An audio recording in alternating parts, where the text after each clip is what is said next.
From Rhodesia, we move now to Japan, and from politics to sport, the sport's motor racing, and the venue, Mount Fuji. The new racetrack at Mount Fuji, scene of the last Formula One Grand Prix of 1976, and the one which was to decide the World Championship. Japanese fans flocked to the new circuit days before the race, the first in the World Championship Series ever held in Asia. The promoters had billed it as a battle of the giants between Austria's Niki Lauda and 29-year-old James Hunt of Britain. The two were out in front in the points table. Hunt had notched up 65 points, but the small, scarred Austrian still held the lead with 68. Both men, too, were after records. A win for Hunt would make him the first English world champion since Graham Hill in 1968. A win for Lauda would make him the first driver to win 2 years in succession since Jack Brabham. The other big names of the track were there too. Brazil's Fittipaldi, South African Jody Scheckter.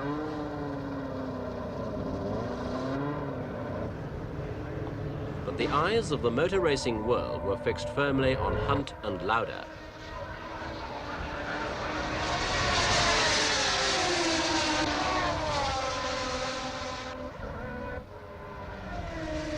The weather was perfect on the days before the race, but then on the day itself, rain.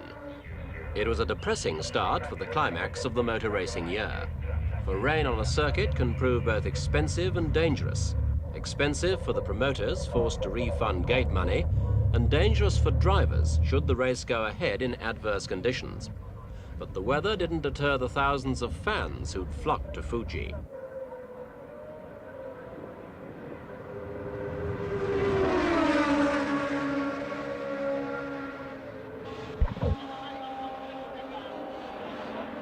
Cars were taken out for a practice lap, and the drivers returned far from happy with the conditions. There was talk of having the race postponed, at least until the following day, in the hope that the weather would clear. The memory of Niki Lauda's near-fatal crash only a few months earlier was still fresh in people's minds.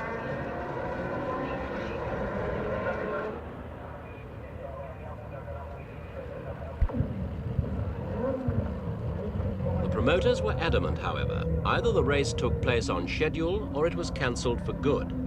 Some drivers elected to race, and the others, anxious to finish the season with a place in the Drivers' Championship table, followed suit. Most drivers were told by their team managers to pull out of the race if the track became too dangerous. But the Grand Prix was on.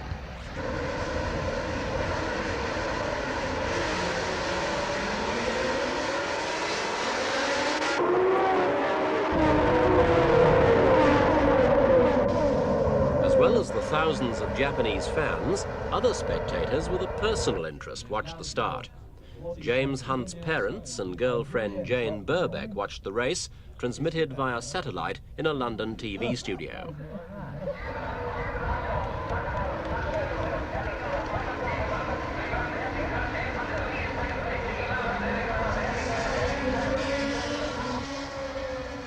Hunt, nursing his sliding McLaren M23 around the circuit, shot into the lead from the first lap, well ahead of the 25 other drivers.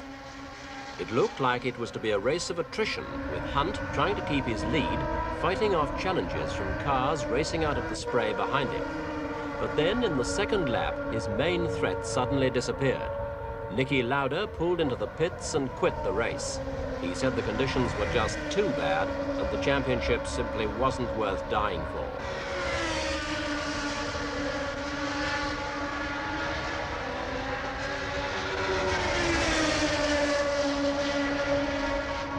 Now it was left to Hunt to go for the 4 vital points he needed to snatch Lauda's title.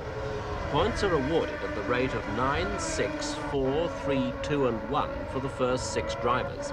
So Hunt had to finish in the first 3 to win the title.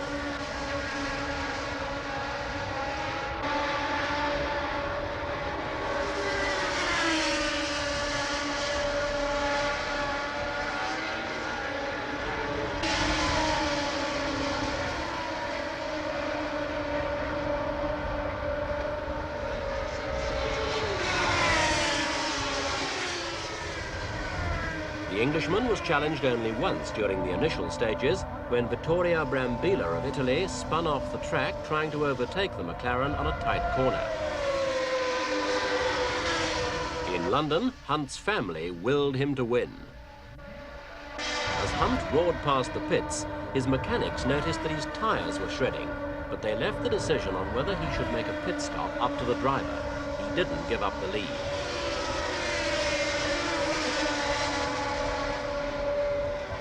The familiar number 11 McLaren stayed ahead, the only car that wasn't driving through a haze of spray thrown up by the drivers in front.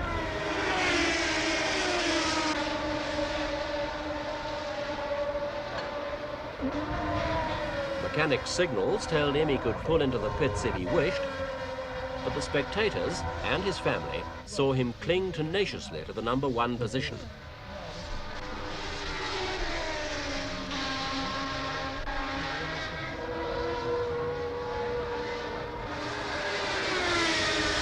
It couldn't last. Hunt, forced to slow down to save his tyres, was overtaken by Depailler of France.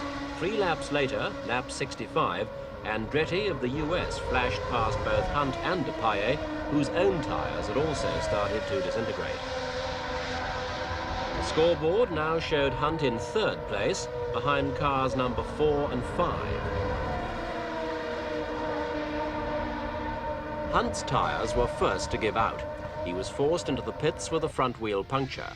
But it took less than a minute to change the wheel, and he screamed across the finishing line to snatch his 4 vital points.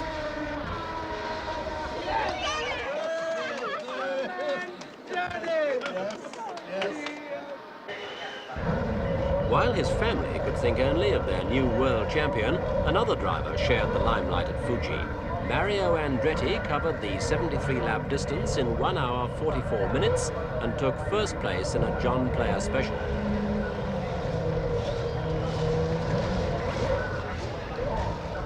Patrick Depailler edged his Elf Tyrrell over the finishing line a fraction of a second later to take 2nd place.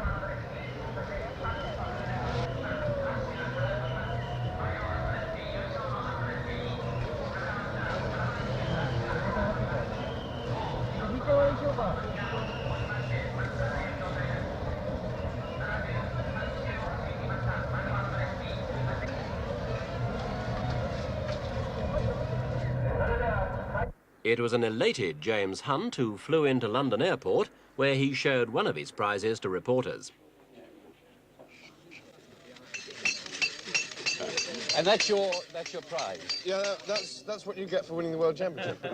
It was presented to me. It was designed and chosen by McLaren Racing, sponsored by Philip Morris. Actually, what are you going to call it? It's already called Smiler. Any particular reason? Couldn't disclose that. We asked him whether he thought drivers should have more say in whether a race should be run in bad weather.